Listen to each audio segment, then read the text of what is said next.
this is Cameron, and welcome to the practice log. Alright, well, we have a lot planned today. I think I know what we're going to go into. You know based on the title, of course. But, let's go ahead and get to the chair. We'll discuss a bit. I'll see you there. Man, how many times have I sat down in this chair to give you a pep talk on what I'm going to do today? Quite a few. Over 150. We got some stuff to do today. I'm working on BWV 1001, 1009. I'm going to look at 9972. I'm just talking to numbers to you. Yeah, I'm gonna look at all the Bach. It should be called Bach hands, am I right? I'm working on a lot more freaking Bach. I'll get some more Sohr down at some point. I mean, speaking of Sohr, today is gonna be a theory episode, and we're gonna be looking at Sohr Op.60 number 3. Yeah, the weird one. And we're going into the second line, which has a couple of modulations in it, which will be pretty exciting. So I'll keep it brief, because we're gonna be talking after this. I'm gonna practice first. I'm gonna go ahead and knock that out. Kinda liking that flow a little better, where I practice and then do it. I'm sure it'll switch around like as I want to change things up. I just kind of do what I feel. Without further ado, let's go ahead and jump into the practicing part. Back in the bench. Here we go again. My hands are aggressively cold right now. I'm not going to put on socks. I am going to practice scales for a little bit, really slowly, just to try to crack up the icicles, if you know what I'm saying. I don't even know what I'm saying. I'm going to do that and then work on all the Bach and stuff, and that'll be just a hoot and a holler. So, I'll see you on the other side.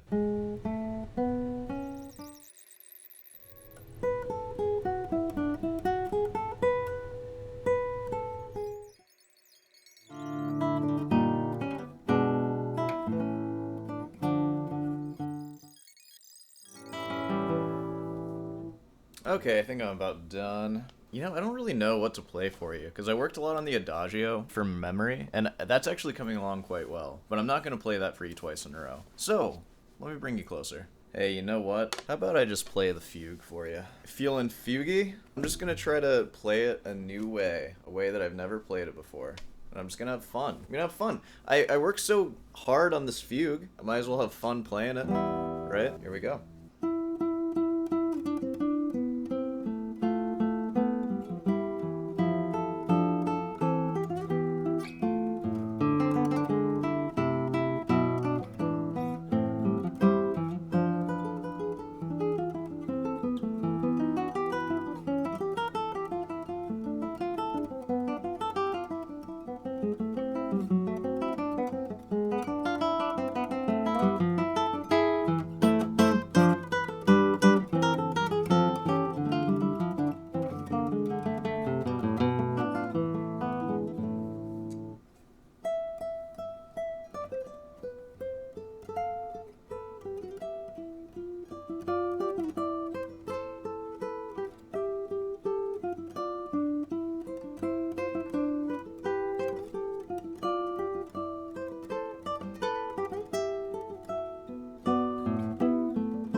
Alright, that was the fugue. I could try one more take of that. I might take a moment. I'm not doing a second take. It's fine. The first take was fine. It was fine, right? Post in the comments. Was it fine? Like, the main thing with that one, I just need to give it, like, another 6 months of just practicing it slowly every day. And, eventually I think I'll be ready to just, like, perform through that thing. You know. I mean, it's already pretty decent, I feel like. I wouldn't feel too bad about, like, playing that. Like, of course, it's not to the caliber of, like, when you hear, like, professionals playing it, but nothing I play will ever be to that caliber for now. But give it another year? Oh, baby.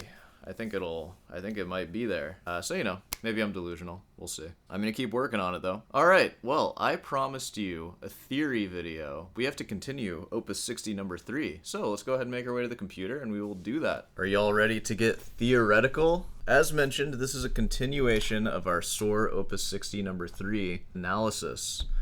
So let's just keep going. Last time we figured out the first line, and it basically all comes out to 151 in C major. So pretty simple, right? Well, second line, things get a little more complicated. But let me show you what I mean. And even though things get complicated, you'll actually find that it's still just 151. It's just going to be in different keys, which is cool.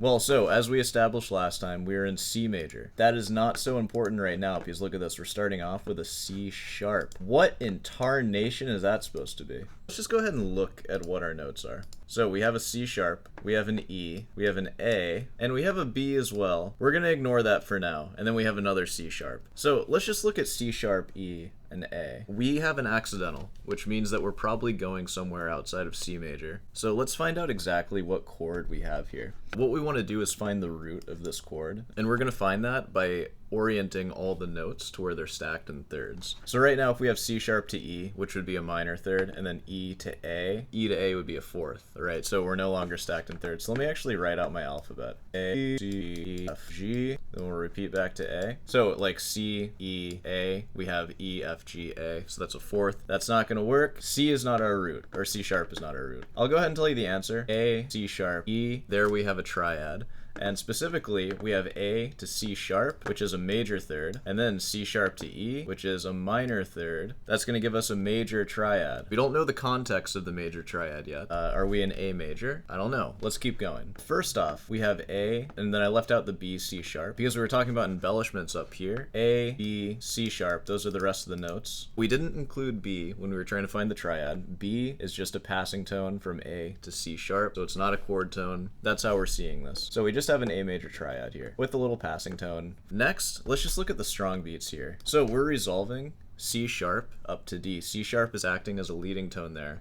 Leading tones are usually the third of the dominant chord. So something to think about. D, E, we're gonna skip that weak beat. F, and then G, A. This kind of takes some like experience to really see stuff like this. But I'm seeing D, and then a passing tone E up to F, and then a passing tone up to A, and we're getting a D minor triad there. Which would make sense, because guess what? A is the dominant of D minor, and that's what we have here. We have an A major chord going to a D minor. So I know that it's kind of weird, because I'm leaving out the E and the G. It's like, what's the purpose of those? And like, how do you know to leave them out? We're just looking for the simplest answer, and let's actually hear what it sounds like. That's just an A major triad right there. C sharp, E, A, and then A, B, C, sharp. Just walking back up. And then D, F, A, right? And then we're just filling it in with scales, using the scale as passing tones. Right? We are now in D minor. Now I'll just write that as a lowercase d, and we're playing the 5. Not the 5-7, because the 7 isn't present, it's just an A major. And then we're resolving to the 1, which is a lowercase 1, because we're in D minor right now.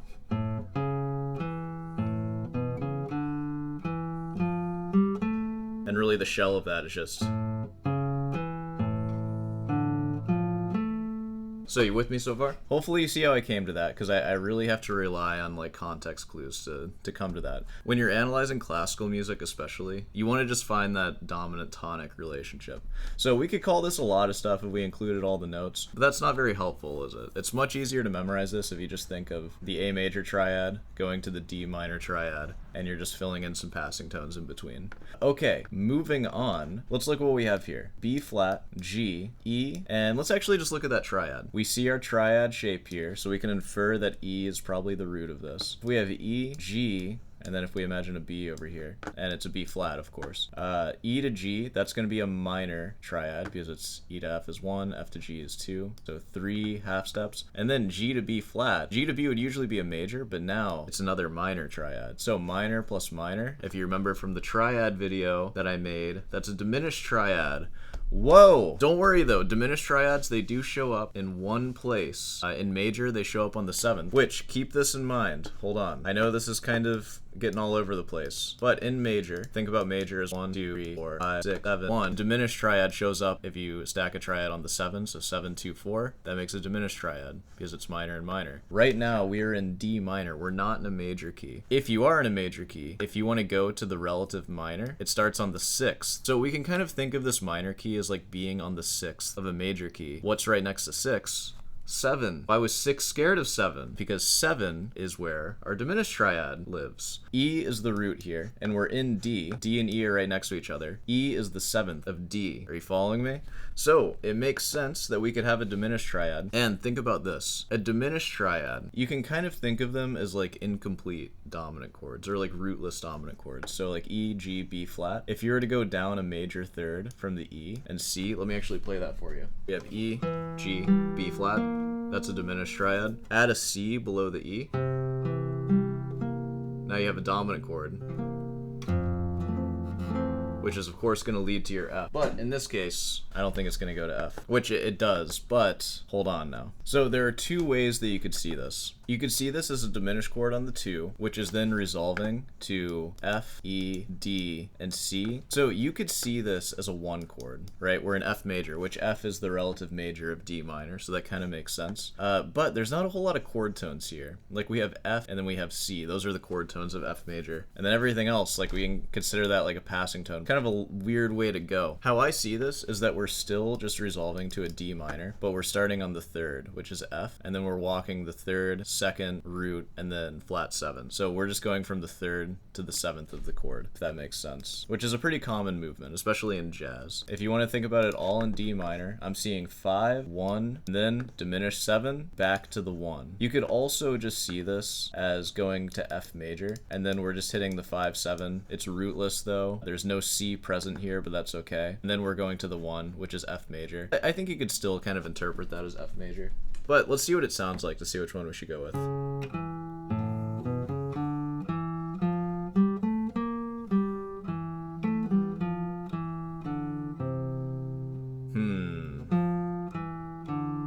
Yeah.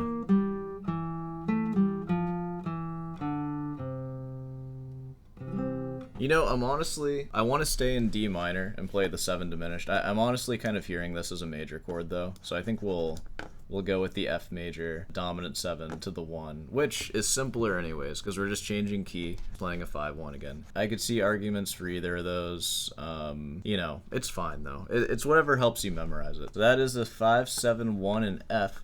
All right, let's take a look at this. We have a new triad. It's kind of similar to the first one here. It's G, B, D. Okay, we're getting into more familiar territory here. That is, everybody say it, it's a G major. G, B, D, so major plus a minor. We were originally in C. G major is the dominant, so I'm kind of feeling like we're gonna go back to C here. And let's go ahead and just call that the 5. All right, and then G, F, E, 3, 2, 1. Oh, So this is actually the same movement as what we had here as the minor chord. So that might be maybe swaying me to think that this is actually a D minor chord going 3, 2, 1, 7, just like this is 3, 2, 1. I don't know. We won't get too far into it though. And then that's resolving to the 1 in C major. And now this right here is kind of weird. We have this big ol' scale. A descending scale has inherent harmony in it. So let's just look at the strong beats. We have C, so it's a high C going down to B, and then A, and then F sharp, looking like it's going to resolve to G major right now. We have D, and we have B. Maybe that B isn't very helpful. But at least going from here, C, B, A, G, F sharp, E, D, C. All right, so we have all that. And then let's actually keep going. B, D brings us back to G, B, D, which is a G major triad. And then G again, F, which if we include that F, that is a G7, the dominant chord of C major. Okay, so what I'm kind of inferring from this scale is that we have, if we look at all the strong beats here, we have a D, we have an F sharp, we have an A, and then we can kind of include that C if we're being sneaky about it. If we are in G and all of those notes, D, F sharp, A, C, if we go through it, we'll find out that it's a dominant chord, 5, 7 of G. That's what that scale is going to make us think of. So, and then we resolve. And then this is a G dominant, so we're back to C, and this is the 5-7, C. So we can really see the harmonic motion of this. I'm gonna erase everything. I'm just gonna write the keys that we're in. So all the way back here, we started off in D minor, and we're playing the 5, and then we resolve to the 1. All right. And then over here, we're going to the relative major, F major, and we're playing the 5, 7, and then we're resolving to the 1. Which again, this one's like kind of debatable. So it's just 5-1 in D minor, 5-1 in F major. We're back to C major, our original key, and we're playing 5-7 because we have G, B, D, and F, and then we're resolving C, E to the 1, okay? And then over here, we're in G major. We're adding that F sharp, bringing us in G major, and the strong beats are making our ear hear the dominant of G major because we're going A, F sharp, D, and then there's a C that it starts with, which, you know, smoking gun for the 7, right? And then we have another dominant chord over here, which is the dominant of C major, 5-7 C major. So basically, we can hear all this as the 5 of D minor, resolving to the 1, the 5 of F, resolving to 1, the 5 of C, resolving to 1, and then the 5 of G to the 5 of C. Which, you might be asking, like, is this really simpler than just memorizing each and every note? I think so, because you can really clearly see the motion now. So let's hear the whole thing.